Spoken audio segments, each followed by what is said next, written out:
ओम नमः शिवाय। आप सभी को भाद्रपद मास की अमावस्या तिथि की बहुत सारी शुभकामनाएं। आज की अमावस्या को पिठोरी अमावस्या के नाम से भी जाना जाता है। प्रत्येक मास में आने वाली अमावस्या और पूर्णिमा तिथि अत्यंत महत्वपूर्ण होती हैं और इस तिथि में अधिक से अधिक भगवान शिव और श्री हरि का पूजन, जप, तप आदि करना चाहिए। तो चलिए ऐसे मंगलमय अवसर पर आज हम अमावस्या की कथा का श्रवण करते हैं। आइए आज की कथा आरंभ करते हैं। सनत कुमार भगवान शिव के समक्ष बैठे और शिव ने कहा, हे सनत कुमार, श्रावण मास में अमावस्या के दिन जो करणीय है उसको तथा प्रसंगवश जो कुछ अन्य बात मुझे याद आ गई है उसको भी मैं आपसे कहता हूँ।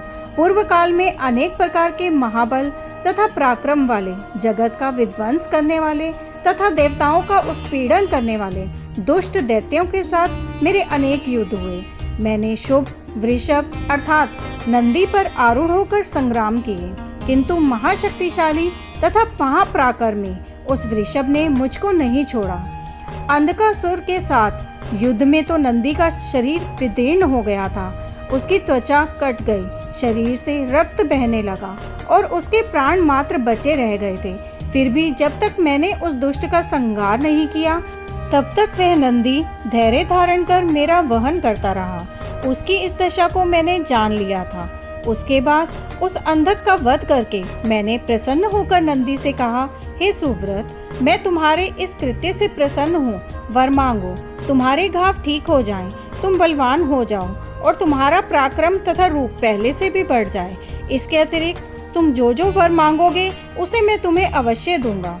नंदी बोले, हे देवों के देव, हे महेश्वर, मेरी कोई याचना नहीं है। आप मुझ पर प्रसन्न हैं तो फिर इससे बढ़कर क्या वैभव हो सकता है। तथापि हे भगवान, लोक उपकार के लिए मैं मांग रहा हूँ। हे शिव, आज श्रावण मास की अमावस्या है जिसमें आप मुझ पर प्रसन्न हुए। इस तिथि में गायों सहित उत्तम मिट्टी से निर्मित वृषभों की पूजा करनी चाहिए। आज अमावस्या के दिन जन्म लेना कामधेनु तुल्य होता है। अतः इस तिथि में वर प्रदान करें कि यह अमावस्या वांछित फल देने वाली हो। आज के दिन भक्ति पूर्वक प्रत्यक्ष वृषभों तथा गायों की पूजा करनी चाहिए। गेरू आदि धातुओं से प्रयत्न पूर्वक उन्हें भूषित करना चाहिए। उनकी सींगों पर सोना चांदी आदि के पत्थर, मणि और रेशम के बड़े बड़े गुच्छों को भी सींगों पर बांधें। अनेक प्रकार के वर्णों से चित्रित सुंदर वस्त्र से उनकी पीठ को ढक दें और गले में मनोहर शब्द करने वाला घंटा बांध दें। सूर्योदय से लगभग 4 घड़ी बीतने पर गायों को ग्राम से बाहर ले जाकर पुनः सायं वेला में ग्राम में प्रवेश कराएं। आहार के रूप में सरसों, तिल की खली आदि अनेक प्रकार का अन्न इस दिन अर्पित करें। जो इस दिन ऐसा करता है उसका गोधन सदा बढ़ता रहता है। जिस घर में गाय न हो वह शमशान के समान होता है। पंचामृत तथा पंचगव्य दूध के बिना नहीं बनते हैं। गोबर से लेप किए बिना घर पवित्र नहीं होता।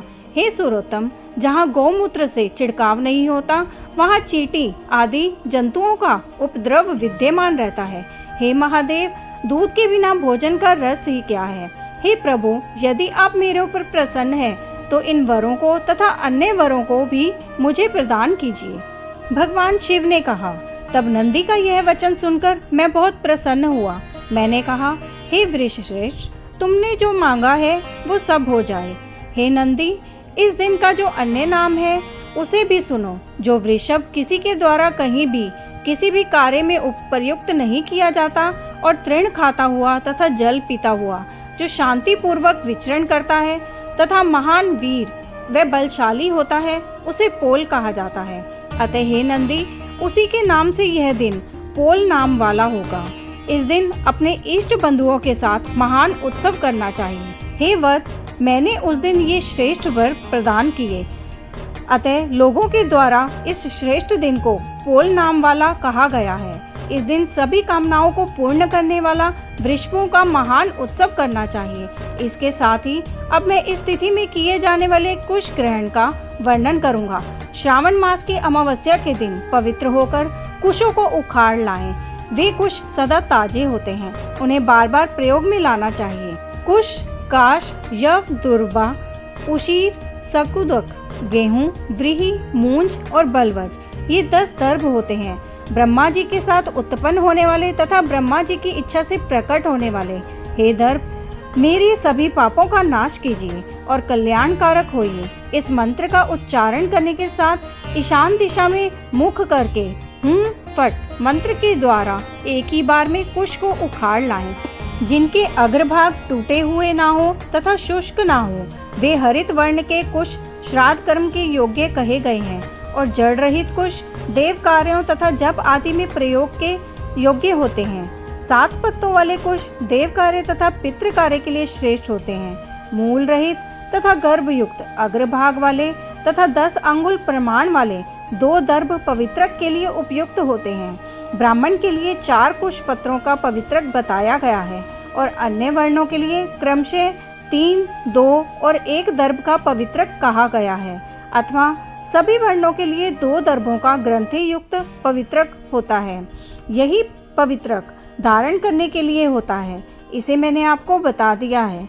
उत्पवन हेतु सभी के लिए 2 दर्भ उपयुक्त होते हैं। 50 दर्भों से ब्रह्मा तथा 25 दर्भों से विष्टर बनाना चाहिए। आचमन के समय हाथ से पवित्रक को नहीं निकालना चाहिए।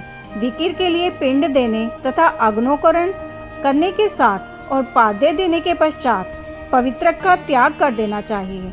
दर्भ के समान पुण्यप्रद, पवित्र तथा पापनाशक कुछ भी नहीं है। देवकर्म तथा पितृकर्म ये सब दर्भ के अधीन है। उस प्रकार के दर्भों को श्रावण मास की अमावस्या के दिन उखाड़ना चाहिए। इससे इनकी पवित्रता बनी रहती है। श्रावण मास की अमावस्या का वर्णन क्या किया जाए? हे सनत कुमार, श्रावण मास की अमावस्या के दिन जो कृत्य है, करणीय है, उसे मैंने आपसे बता दिया है। यहीं ये कथा समाप्त होती है। अगर आपको ये कथा अच्छी लगी तो वीडियो को लाइक कीजिए और आपके अपने चैनल एस्ट्रो नॉलेज को सब्सक्राइब करना ना भूलें। ओम नमः शिवाय।